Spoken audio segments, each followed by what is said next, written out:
class. It's been a really fun class. This is actually my smallest class that I've ever had, and it was so much fun to have a tiny one. Our last one was like 16, I think, that you girls were in, and it was crazy. So this is always fun at the end of the school year because my classes are smaller, so I feel like we can learn more, work more on it. Probably about 2 more weeks and we wouldn't have needed scripts. So they have a lot of it memorized even, just being here an hour a week. But they're amazing bunch of kids. We had one other one. We had a girl, Giselle, who was in here, and in the last 2 weeks she hasn't been here. Apparently her parents own a business and she hasn't been able to get here the last couple of weeks. So last minute I threw my daughter Emma in, which poor thing, she always has to jump in because I teach, so she's just in it whenever I need help. So she's going to jump in. So she doesn't quite know it as well as the others, but she's following along pretty well. So thank you all for bringing your kids. It was great to work with them. And we will now present to you the legend of Slappy Hooper. You've heard about Paul Bunyan, the greatest lumberjack of all time. And you've heard about Pecos Bill, the greatest cowboy. Now let us tell you about the world's Biggest, fastest, bestest sign painter! That's me, Slappy Hooper! Slappy Hooper. You better believe Slappy was the biggest. Why, he was 7 feet tall with shoulders to match, and he weighed 300 pounds, even without his cap and coverall and brush and bucket. And fastest, just give me an 8-inch brush. Slip, slap, slap. The job was done, and so smooth you'd never see a brush stroke. And you bet Slappy was the bestest. That was on account of his pictures. No one else ever made them so true to life. In fact, some folks said they were too true to life.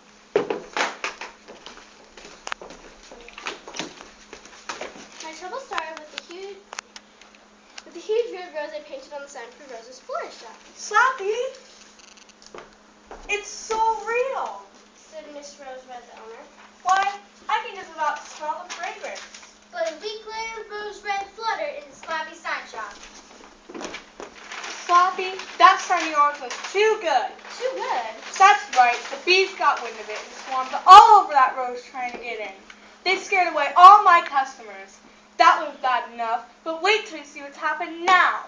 When they reached the florist shop, Slappy saw that the bees were gone, but the rose had withered and died. No one buys from a florist with a withered flower on her sign. That's the last you'll work for me, Slappy Hooper. The story got around, but most of us just left, and they still wanted me to do their sign. His next job was painting a billboard for the Eagle Messenger Service. Slappy painted an eagle 3 times larger than life. Amazing! Said Mrs. Baldwin Eagle. It's so real. I could swear I saw it blink. Wait a minute. I did see it blink. Then the bird flapped its wings and flew right off the billboard. Amazing! That sign was too good. That's the last time you'll work for me, Slappy Hooper. Folks were getting scared to hire Slappy, but at last, he got a job from the Sunshine Travel Agency. The billboard was to show a man and a woman on a beach toasting under a hot sun. I painted it the day after a big snowstorm. Wonderful, Said Mr. Ray Sunshine. Why, that sun makes me feel hot. And look, the snow on the sidewalk is melting. But a couple of days later, Slappy got a call. Ring, ring. Slappy, your sign was too good. Get down here right away. When Slappy arrived, he saw that the sidewalk and street in front of the billboard were covered with beach chairs. People sat around in swimsuits and sunglasses, sipping lemonade and splashing suntan lotion. They're blocking traffic, and the mayor blames me. Besides, they don't need my traveling to see if they take their vacations here. You gotta do something, Slappy.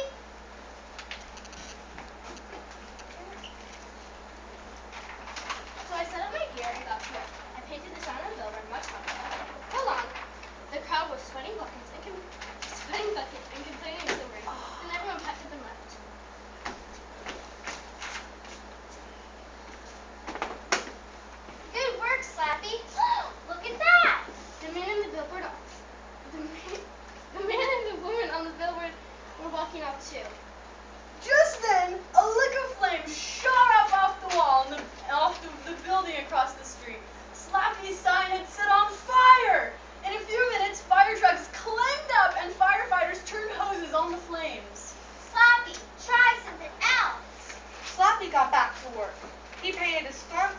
across that sun, but he had to jump clear when the cloud shot bolts of lightning. Then the storm broke. Slappy's cloud rained so hard, the billboard overflowed and flooded all of Main Street.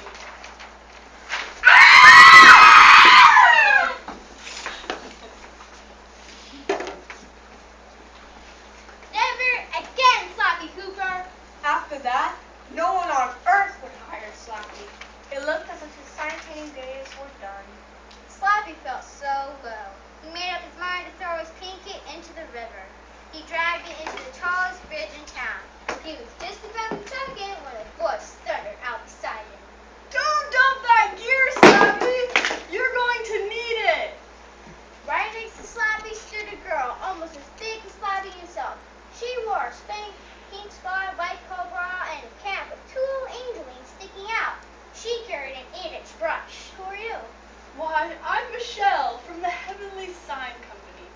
The boss has had an eye on you for some time, Slappy, and he likes your work. He's got a job for you, if you don't mind working in the rain. Tell me about it.